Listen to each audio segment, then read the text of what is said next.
Okay, you ready? Chapter 16, The Oompa Loompas.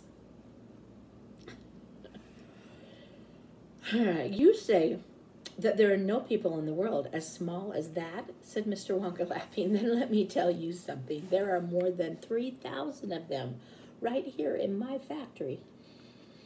They must be pygmies, said Charlie. Right, cried Mr. Wonka. Pygmies they are, imported direct from Africa. They belong to a tribe of tiny miniature pygmies known as the Oompa Loompas. I discovered them myself. I brought them over from Africa myself. The whole tribe of them, 3,000 in all. I found them in a very deepest and dark part of the African jungle where no man had ever been before, and they were living in tree houses. They had to live in tree houses, otherwise, being so small, they would have been gobbled up by every animal in the jungle. And when I found them, they were practically starving to death. They were living on green caterpillars, and the caterpillars tasted revolting. And the Oompa Loompas spent every moment of their days climbing through the treetops looking for other things to mash up with the caterpillars to make them taste better. Red beetles, for instance, and eucalyptus leaves, and the bark of a bong tree, all of them beastly, but not quite so beastly as the caterpillars. Poor little Oompa Loompas.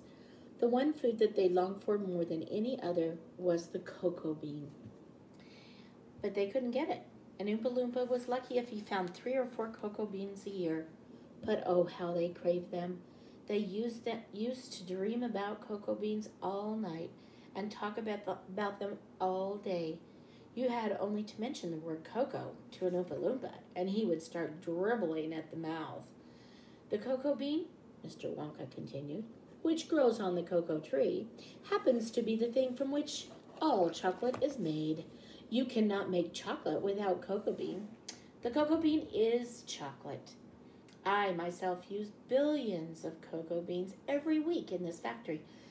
And so, my dear children, as soon as I discovered that the Oompa Loompas were crazy for this particular food, I climbed up to their treehouse village and poked my head in through the door of the treehouse belonging to the leader of the tribe.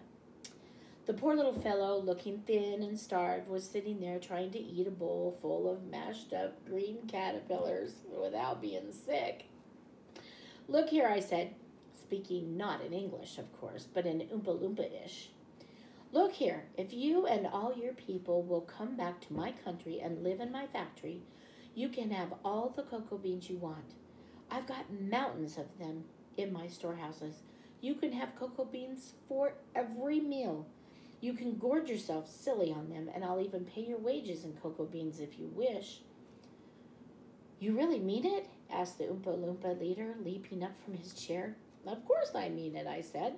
And you can have chocolate as well. Chocolate tastes even better than cocoa beans because it's got milk and sugar added to it.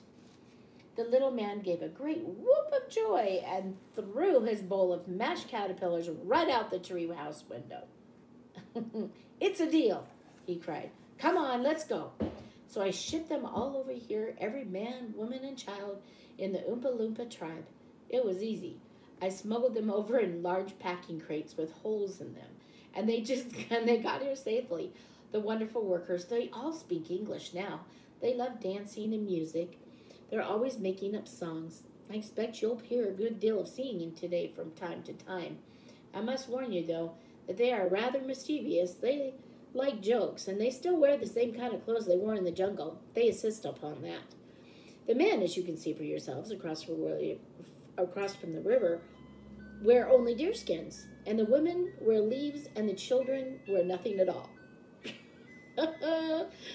Oh, Daddy, shouted Veruca Salt, the girl who got everything she wanted. Daddy, I want an Oompa Loompa. I want you to get me an Oompa Loompa. I want an Oompa Loompa right away. I want to take it home with me. Go on, Daddy. Give me an Oompa Loompa. Now, my pet, her father said to her, we mustn't interrupt Mr. Wonka. But I want an Oompa Loompa, screamed Veruca. All right, Veruca, all right. But I can't get it for you right this second. Please be patient. I'll see that you have one before the day is out. Augustus, shouted Mrs. Gloop. Augustus, sweetheart, I don't think you had better do that. Augustus Gloop was, as you might have guessed, had quietly sneaked down to the edge of the river, and he was now kneeling on the riverbank, scooping hot, melted chocolate into his mouth as fast as he could.